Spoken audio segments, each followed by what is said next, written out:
Awesome. Well, hey, I have a very special guest here today, and I really, I hope you guys enjoy this. He's been through a lot, and he's going to share with us, and so I'm thankful for that. Um, Josh Humbert, the English version, is here to talk to us about his shark attack and his spearfishing and just water story, photography, and everything in between. So thanks, Josh, for being on the show. Yeah, thanks, Brett, for having me. It's an honor to be on your show. Let's go. I appreciate it. So let's jump right into it.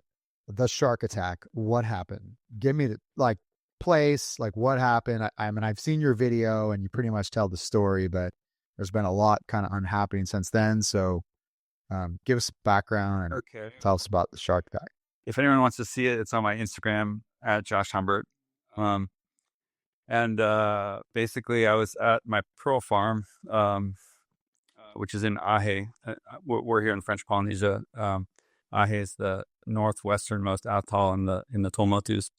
And it's still pretty wild up there. It's not very inhabited, so it's still very fishy, and the sharks are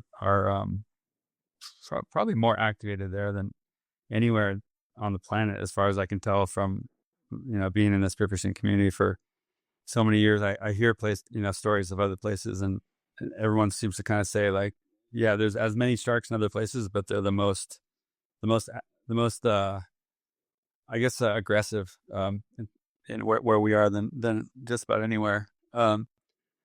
So, but that's fine, and I've been working around that for decades now. I started pearl farming when I was 21, and I just turned 54 a few days ago. And so I've been doing it successfully for decades now. And it was after lunch, and we had gone out. No, it was after work. So at the end of the day, so it would have been around 3:30 or 4, and we went out towards the pass to get some fish. We basically live off fish there. It's our main it's our main diet, and so that basically means that you gotta go fishing a lot, which is obviously a great thing. And so I was out with my friends, and we had some friends from out of town, and we had a pretty good crew. There was about 7 or 8 of us in the water, and I usually like to buddy dive if possible, but my friend who I usually buddy dive with, Brian, his girlfriend was there, and they were diving together, and we were fishing a zone that's that's generally pretty relatively safe in terms of sharks. It's not that they're not there; it's just that it's fairly shallow water, and so you can kind of like get away with it basically. And so so I was not buddy diving; I was fishing by myself, and I was fishing with a pole spear. It's kind of my favorite discipline. I've basically done every kind of fishing and spear fishing there is, and I just really enjoy the simplicity of a pole spear. And what I like about it is that it lets you basically take control of your fish really quickly, and that's generally a good thing where there's sharks, because once you have control of the fish, then typically the sharks they'll let you go. So so basically I was fishing by myself, and I went down on my first dive, and I hit this big green parrotfish, probably one of the nicest parrotfish I've ever hit. Just about I got a nice stone shot in the head. They typically don't let you get that close to them, so getting them on a pole spear is it's a good time. And so I went up with that. I was pretty happy with myself, and then I went down, and we got a big we call it Quito, a marbled grouper, and once again, nice stone shot in the head, and was feeling really happy with my fishing. And I think Brett, and I think your listeners probably know how spearfishing sometimes you're on, and sometimes you're not, and this day I was on, and I was hitting my targets, and my dives were good, and I was feeling really really confident. And Yeah, I definitely know that. Yeah. Yeah. so I hit a couple more fish, and then everybody's just about ready to go, and I went down for some parrotfish, and they sort of drifted away, and then I had a nice jack come into my frame, and uh, and I sighted up on it and let it fly, but it was a little bit far away, or maybe I hadn't quite choked up on my pole spear enough, and didn't quite have the power I needed. So the uh, the tip went through the fish and it spined it, but it didn't. The spine stopped the spear from going all the way through, so it came off, and then it started to do this kind of like high speed, um, erratic flutter, and so I had to sort of chase it down and put a second shot in it. Um, and in that time, that it took me to sort of find the fish again and put another shot into it. There were some sharks that had come around that I hadn't seen because I was so focused on the fish. And boy, if you could go back in time, right? That was basically my my critical error, is that after shooting the fish, what I should have done is I should have assessed my surroundings and seen whether or not it was safe to go up. But I didn't. I was at the end of my breath hole, and hadn't taken a massive breath to begin with, and was just kind of thinking like I could just kind of get away with it. And that was an error, because as I was going up, I pulled the fish up past me, and you can see in the video, right as the fish comes into frame is when the shark grabs my leg, and I knew right away what it was, I dropped the pole spear, and I actually put my hands on its head, and my left thumb actually went into its mouth, but luckily it didn't bite down at that fraction of a second, and I pushed it away, and it didn't fight me for it. I think it was probably as scared as I was, and then yeah, once the boat was basically right there, and so I jumped into the boat, and my buddy Brian put a tourniquet on my leg with the band of one of the pole spears. And then my other buddy, Rainui, took me to the village in his little skiff. And the village is about probably half an hour away. And so the whole time I was lying in the bottom of the boat, holding my leg up, and the blood was coming out of my leg. I hadn't hit any major arteries, so I didn't have any blood that was like spurting, basically. And this is something I learned later. Basically, if you don't have blood that's spurting, that means you haven't hit any major arteries, and that means that you probably do not need a tourniquet. So this is really, really important information, because today, 8 weeks later, I'm suffering daily, probably because of the tourniquet, not because of the shark bite. I mean, it's impossible to say.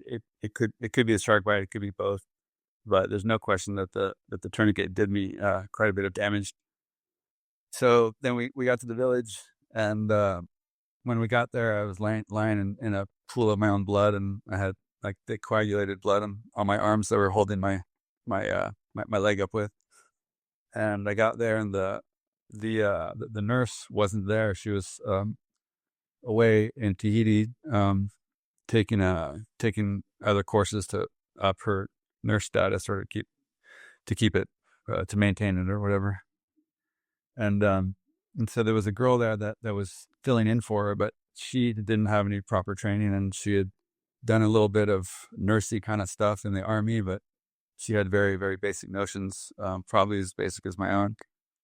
And so she determined that we probably needed a second tourniquet on it. So she put a second tourniquet on it, and put it on with that material that you use to wrap a wound with, basically that, like a elastic kind of cottony wrap. And so she put a couple wraps around that, and had this wooden child's toy that she used to turn the the tissue.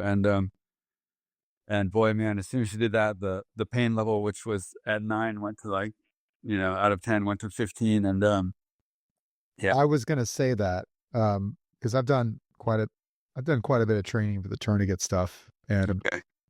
yeah, she did it right. I mean, you throw it on there and you crank it down, but it is not. I mean, it is a life-saving thing, and but like you said, without this excuse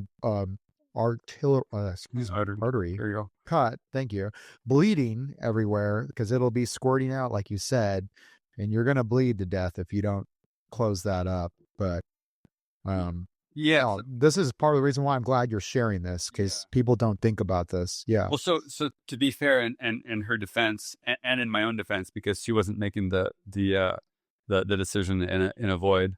I was there. My buddy Brian was there, who put the first tourniquet on, and we were like, yeah, okay, I guess we need a second one. At that point, we had no idea when help was coming. We didn't know if there was a plane coming. We didn't know when. We were in basically without that crucial information. So that's, I think, probably what Governor are thinking more than anything. But it was Yeah, there's nothing wrong with that because sustainment of life is the number one priority. Even if you lose your limb, you got to keep you alive, right? for I sure. mean, that's the number one thing. Yeah, for sure. But at the same time, you got to do it right. The Yes. the tourniquet was put on basically right at my how damn I should remember my tibial what's the top of your tibia called where it comes out in kind of a bump. Oh, by your patella or your kneecap, Yeah, below it. yeah. So basically, like straight on the side, like straight on the side of your leg at 90 degrees to your knee. There's a knob there, and basically the tourniquet was put on over that and just below it. And what the surgeon explained to me is that you never want to put a tourniquet there because that's right where your peroneal nerve comes down. And he said that you need to, as far as spacing from it, you want to put your finger on that bump that sticks out, and you want to go down 4 fingers and then put the tourniquet on. So basically for me that would have been just about maybe about an inch above the shark bite. But that's where you want to do it if you don't want to sustain nerve damage. Right. And Because you're essentially crushing the nerve, and when you do a tourniquet, you're cutting off all supply of blood and oxygen because blood's and oxygen to that tissue, that's right. and it starts to die. But if the alternative is you don't have a tourniquet and you bleed out, you're dead. So Exactly. kind of one of those things. But if you do put a tourniquet on, you should. It's good if people know at least they have a notion of what to do. And one thing that we should have done as well, even like whether the tourniquets were good or not, is we should have shunted them like every hour and a half or so. You need to you need to remove the tourniquet and let the blood flow through so that you don't have necrosis in the tissue. And we didn't do that either. But yeah, it was wild because then after that, so basically the pain went through the roof, and I was basically white knuckling for over 5 hours until the plane finally got there.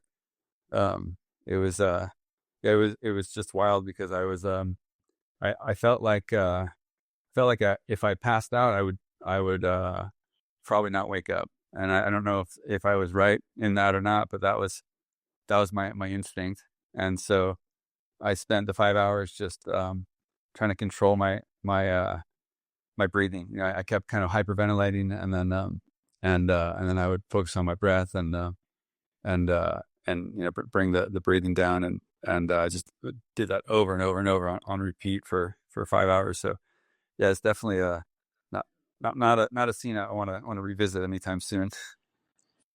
How long, I mean, between getting bit and getting like trained expert like either a doctor or a qualified nurse to pay attention to you or treat you. How long was that between getting bit and that point? So I got bit at about 6 o'clock, and then at about 11 o'clock that night, a plane flew in from the military, and I had a doctor cut the the tourniquets off, and start to administer morphine and I don't know what else. But I didn't have any relief until like at least an hour after that.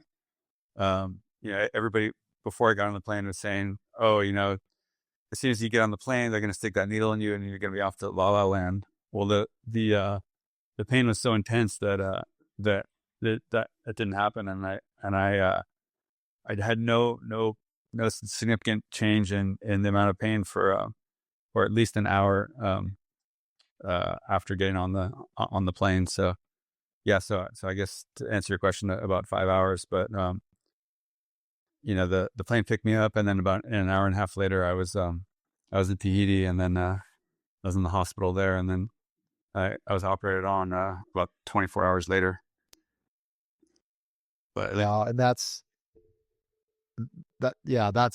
wild. I mean, that's a huge part of factor two is how quickly you can get expert medical care because and that's something that I'm glad this is part of the reason why I wanted to have you on because this is exactly something that's how many times we all of us like get the opportunity to go on these wild out of adventurous trips or whatever, whether camping or whatever, and things like this could happen. And really, like the little details you're sharing is like so important because it's a case study, it's a real life case study, and it really does goes to show you little things can mean the difference between a month-long recovery or never recover or 6 months or whatever. But I think that pain you were feeling was that nerve getting smashed. 100%, 100%, yeah, Yeah.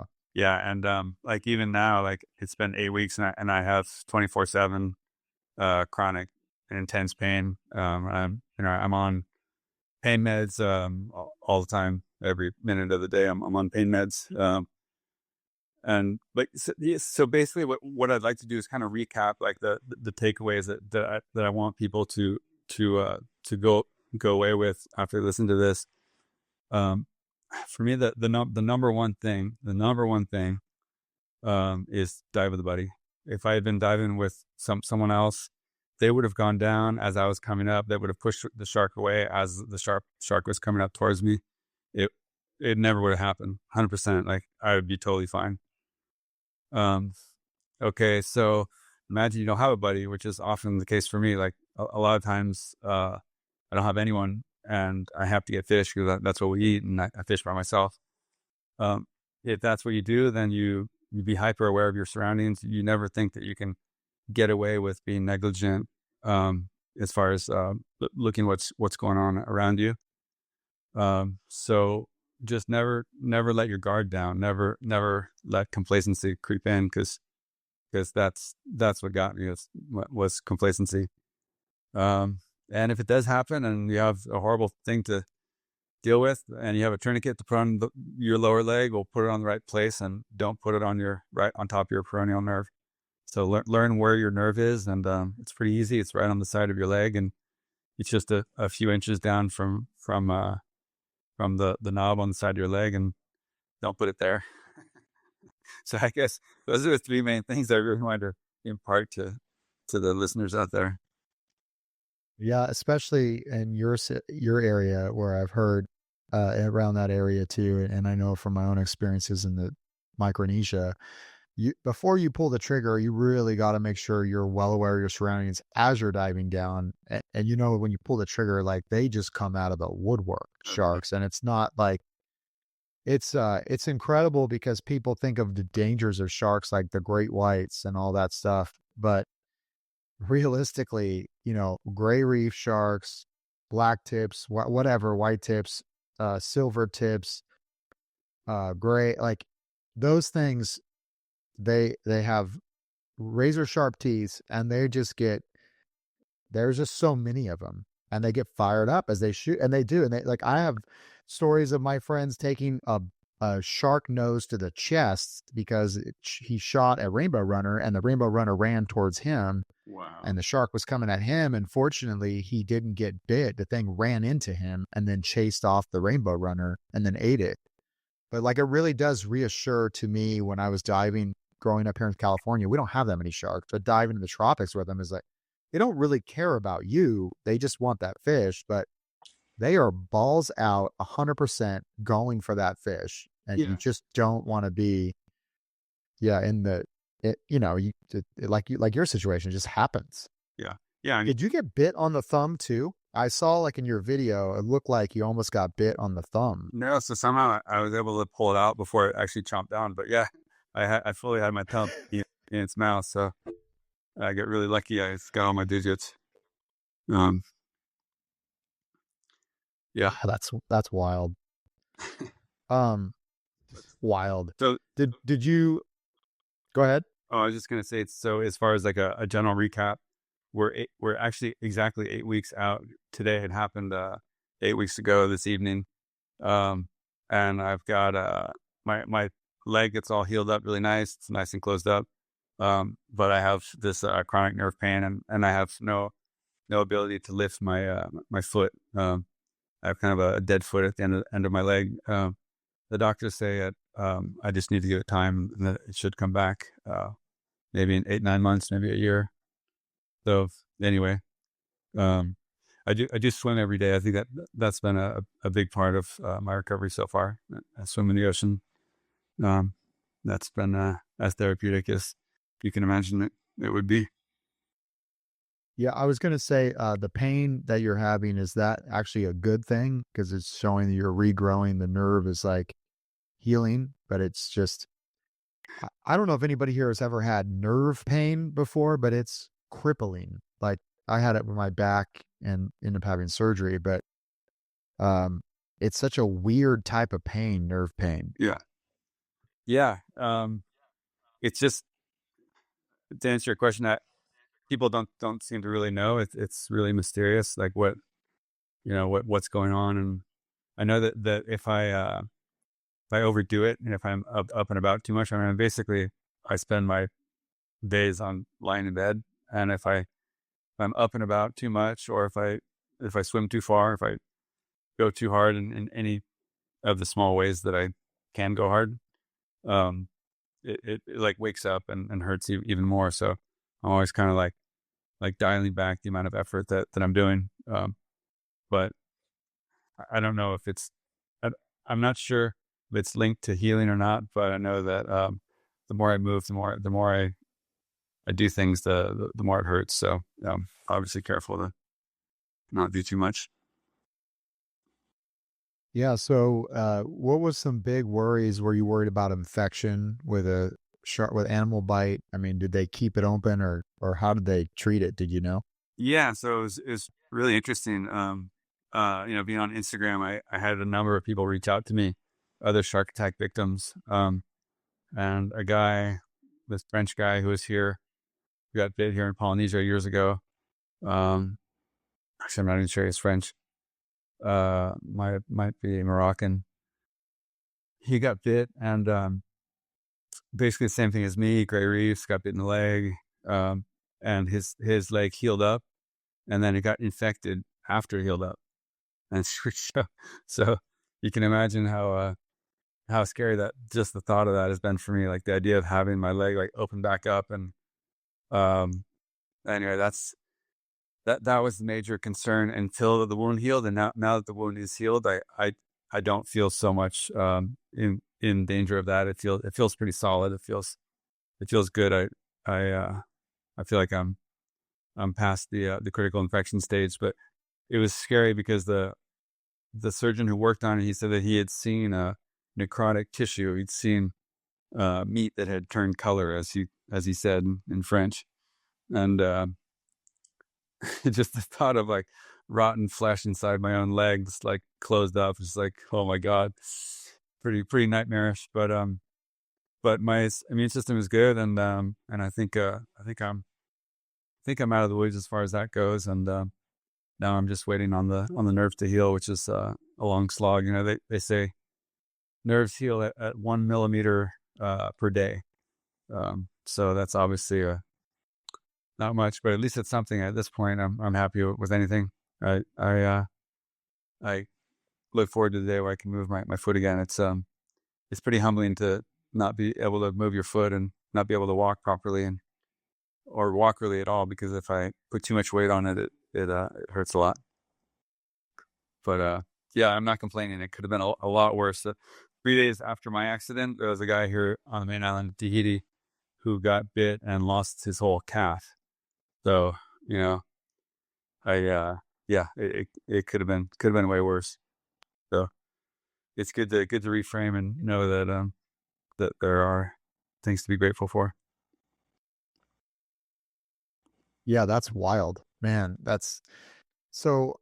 I mean, obviously, that area of the world, they just have so many sharks, and I've heard that from so many different people too. Just there's atolls that are like you get in the water and you will literally be surrounded by 100 sharks, and you can't, you shoot one fish and you got to get out and move. I had a friend that traveled around French Polynesia, but just the South Pacific, and talking to me about it. It's just wild.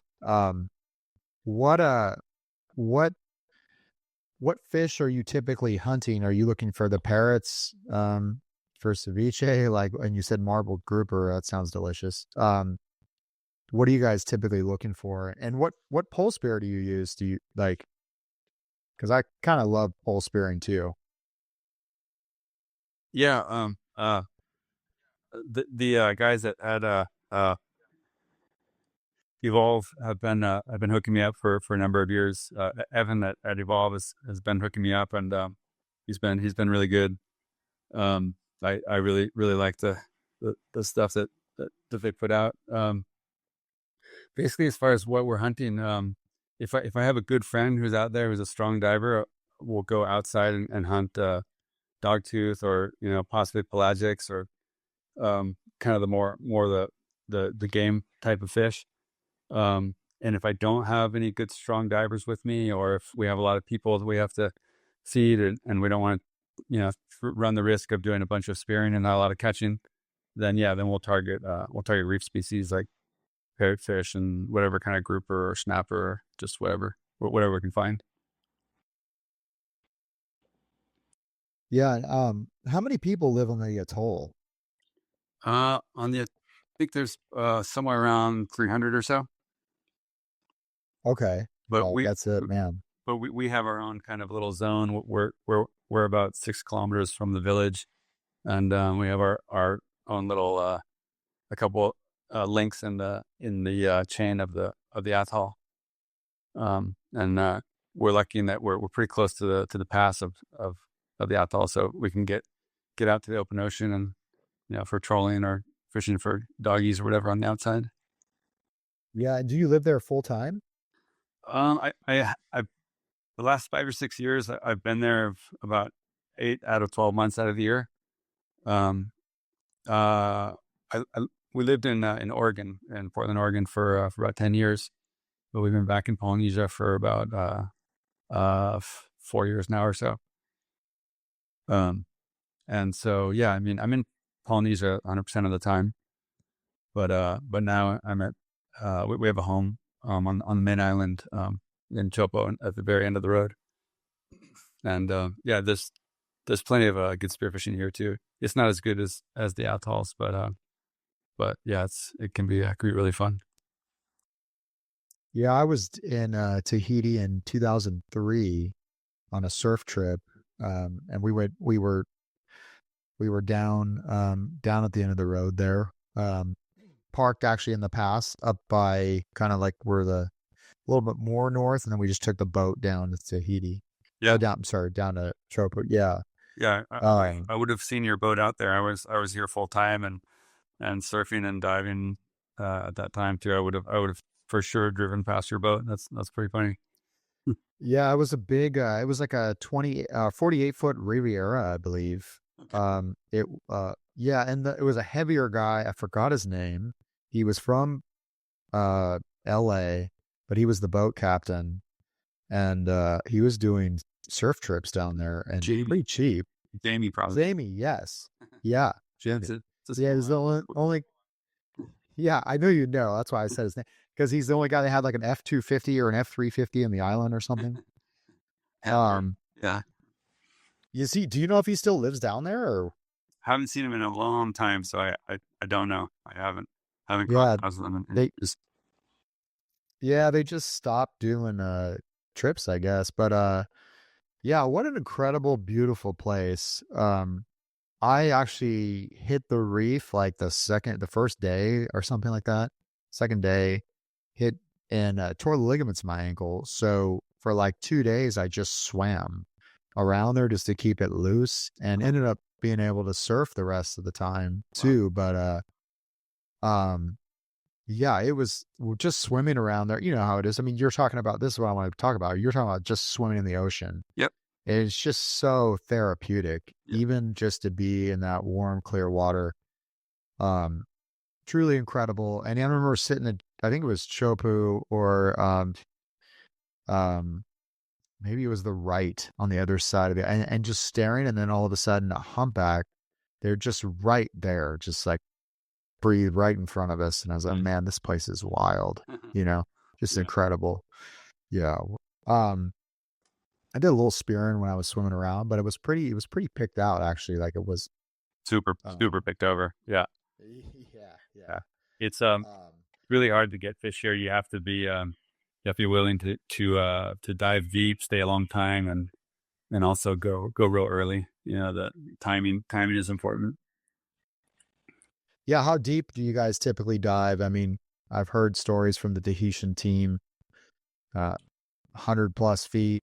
Guys were getting bent, be- like diving so much. Yeah, well, those guys, I've dove with some of them, and they're beasts, obviously. But yeah, I mean, I don't know.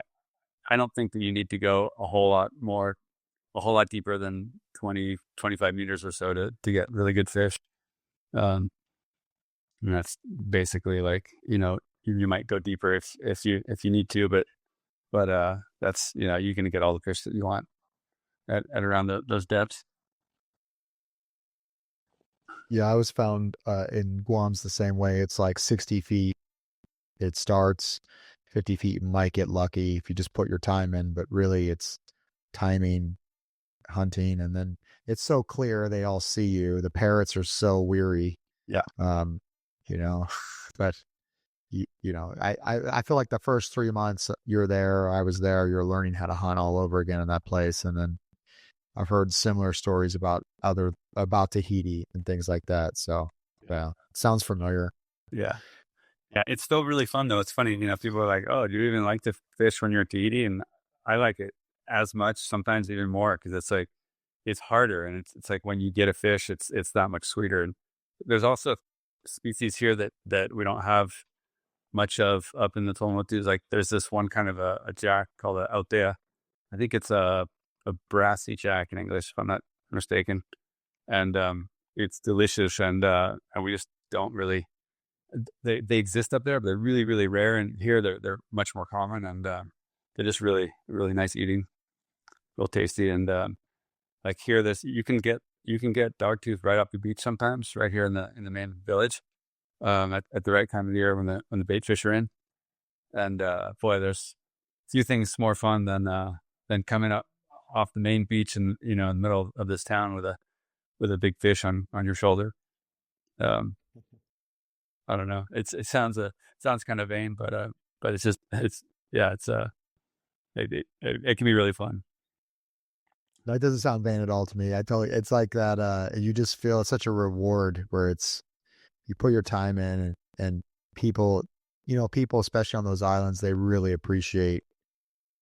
It's very primitive, but it's like the fact that you can provide, they appreciate it. Exactly. And that's one thing that yeah. I'm glad you spoke on that, because that's one thing I really appreciate here is that it's a fish culture. It's deeply embedded in the DNA of people to appreciate other people's fishing prowess. So Like if you come out of the water with a big stringer of fish or with a single nice fish or whatever, people just like are just gonna be stoked for you. I mean, it's like getting like cheered up the beach at Pipe sometimes. It's like you come out of the water with a big fish, and the people are like practically like cheering for you. And yeah, it's nice to have people that love fish as much as we do. Yeah, it's awesome. I love it. So just to rewind a little bit, how did I saw your dad got into pearl farming, I believe. How did this whole thing happen? How did you end up on an atoll in French Polynesia? Okay, so the speed run of that is back in the early 70s, 1970. Uh, my parents built a boat. My dad's French, my mom's American. They built a boat out of concrete and rebar. Basically, it was one of the very first ferrocement boats ever built, and we sailed away from the boat. The boat was built in Torrance, California, and we sailed away with myself and my brother. My brother's 3 years older than me, and two cats and two dogs, and $300, and sailed away basically like with no intention of coming back. And so we went down to Mexico first and sailed up into the Sea of Cortez, and then spent 2 years there, and then we're on our way to go to Tahiti when we stopped off in the Tuamotus and this atoll called Ahe, where the farm is, and the locals kind of took us in and gave us some land, and my parents built a house there, and just like a um, coconut fronds, and very very basic structure with a sand floor, and but what you need to keep you and your family out of the elements. And we lived there for a number of years, and my dad turned the boat into basically an ambulance freezer. He ripped out all the interior of the boat, and jerry rigged just a big walk-in freezer so that he could take the fish that the villagers would catch and load up the boat with it, and then sail the boat 4 days or so to Tahiti, and then sell the fish in Tahiti. Um, the idea basically was that the locals would sell their fish to the Chinese marine merchants that would buy up the fish from the people, and for ridiculously low prices. The locals would show up with 200 kilos of fish, and then they'd give them to the boat, and they'd walk away with a cardboard box with a couple cans of sugar, some butter from New Zealand, and some white rice and white sugar. And anyway, this went on for years, and so my dad basically like identified the opportunity to help the people there, and so he started doing this, but then it didn't go for very long. The boat ended up going up on a reef a little bit south of where we are, and then my parents' marriage basically soured, and I went back to America with my brother and my mom, and went to school there. And then my dad kept in touch with the people that had sort of taken us in when we got there, that had given us the land, and had told the woman who was the landowner. He said, I want to come back someday. So that one little motu, that piece of land that's near the pass, if you could not sell it, if you could keep it for me. And she said that she would, and then whatever, 15 years later, the pearl industry basically came around, and no one really knew anything about it. It was a brand new thing, and only a few people were doing it. And my dad at the time was a cabinet maker in Tahiti, and he had dreamed of getting back to Ahe, and had dreamed of sort of returning to a ocean-based lifestyle. And so he saw the opportunity to do that, and he jumped at it. And the last thing he built in his shop was a little wooden skiff. And with that little boat, he started the pearl farm.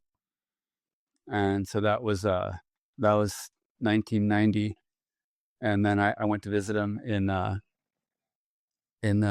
following year, 91, 92. I was in the middle of college, and had kind of for the first time, I felt like I had sort of come home. I felt like I was where I should be. I had really struggled in school and was always made to feel like I wasn't smart, and um, I didn't do well, and my teachers always said that Josh can do better. He can do better, which is definitely true. But anyway, I felt like in working with my dad and working on the on the oysters that I'd finally sort of found a place in the world. And so my dad and I built the business up. My brother was there for the first year of the farm, and then he went back, and we sort of tag teamed it, and I stayed on, and I'm still there basically. And yeah, we were some of the pioneers of the pearl industry. We've pioneered some of the techniques that have become mainstream today. The one I'm most proud of is the way that we clean our oysters.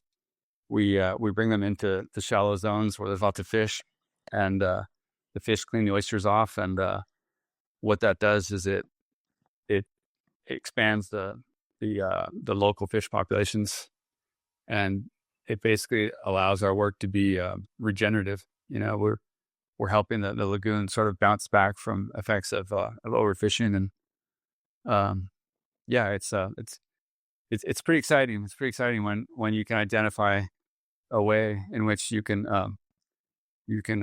give back to the ocean. That's really cool. That's super cool. Just recycling everything pretty much. Um, I have a question about just the how you do it. Like I understand with the how you go and you put the oysters, or how do you plan it so that it actually grows a pearl? Like, do you put a grain of salt or a grain of sand in there, or how do you do it in that regard to ensure you're going to get a pearl?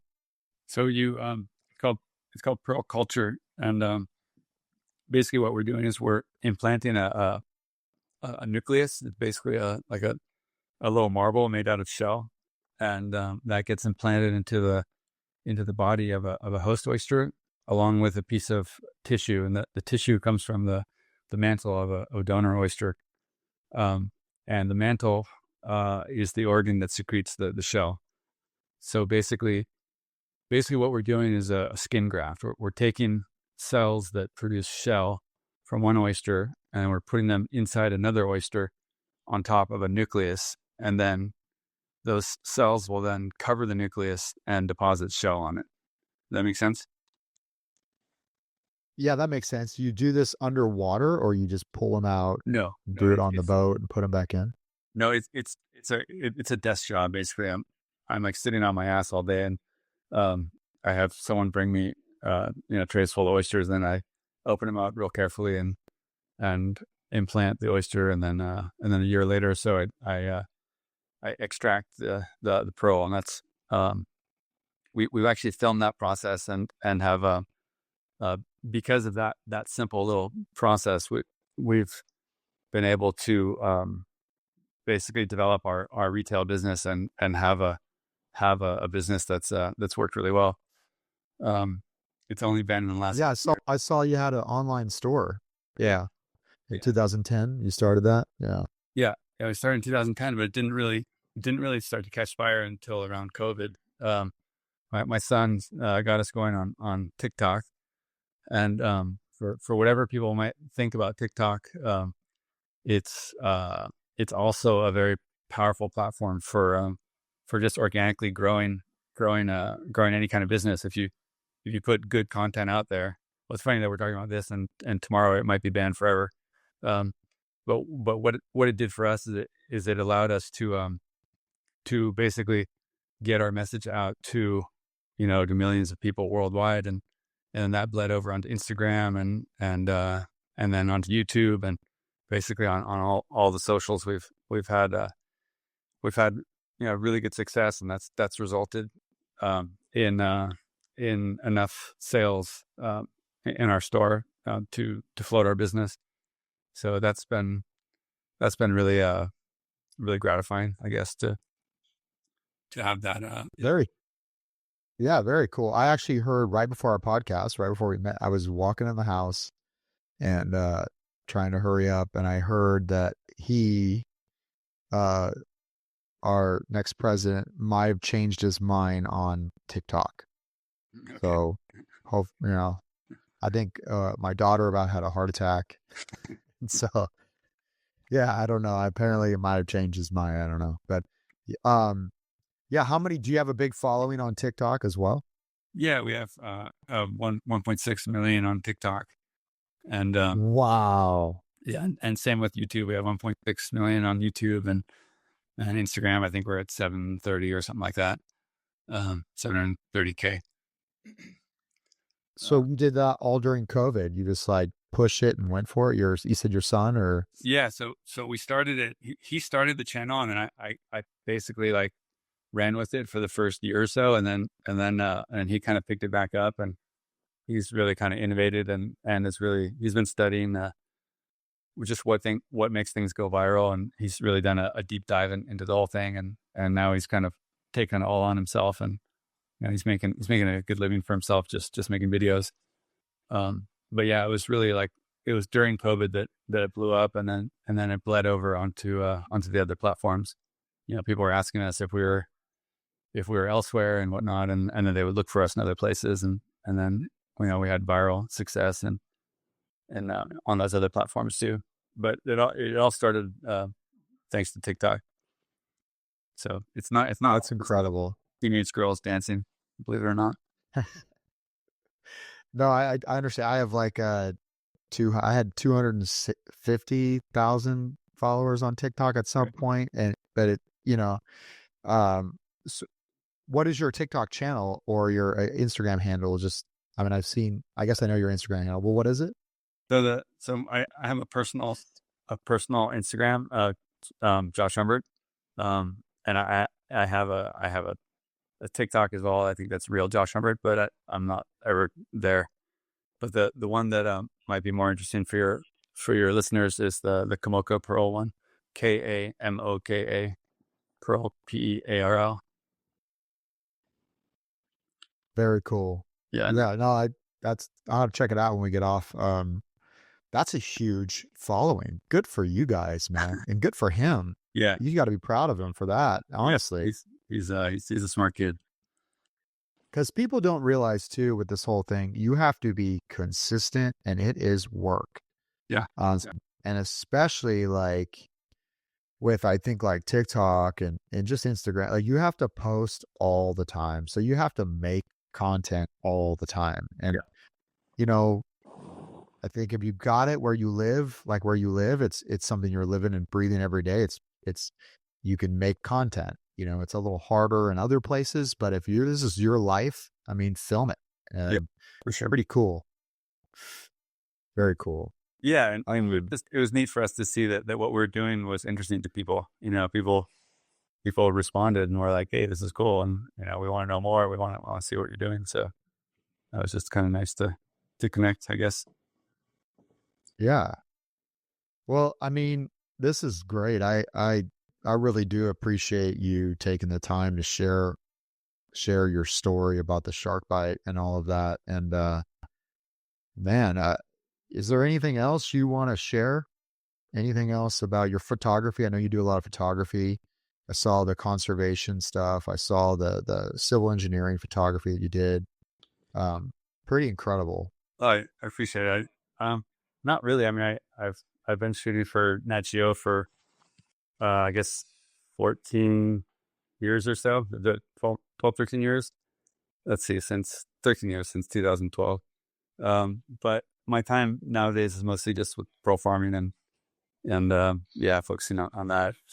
No, I don't really. It's nothing I need to say really, other than just for people to dive with a buddy and to learn some basic first aid, because it might save your life or your buddy's life. Well, that's awesome. Thank you, Josh, again so much. And honestly, I'm glad that you were overwhelmed with good people looking out for you. Sounds like you're a great guy, and I hope you heal fast. Um, and I look forward to watching more on your recovery, and thanks for sharing it. I honestly didn't know anything about you or anything like that. And our big WhatsApp chat in Guam that I'm still a part of was sharing, hey, I heard a guy got attacked. And Mm. there was somebody got attacked in Wake Island. And then I think you around the same time. And we kind of all started talking about it back and forth. And I was like, man, I want to have him on the show. Like, not to exploit him, but like to do exactly what you did, you know, like what happened, how can we prevent this, or what worked, what didn't work. Right. So I do again, I really appreciate you taking the time to chat with me. Cool. Yeah, I appreciate you having me on. It's a real honor. Thank you, Brett.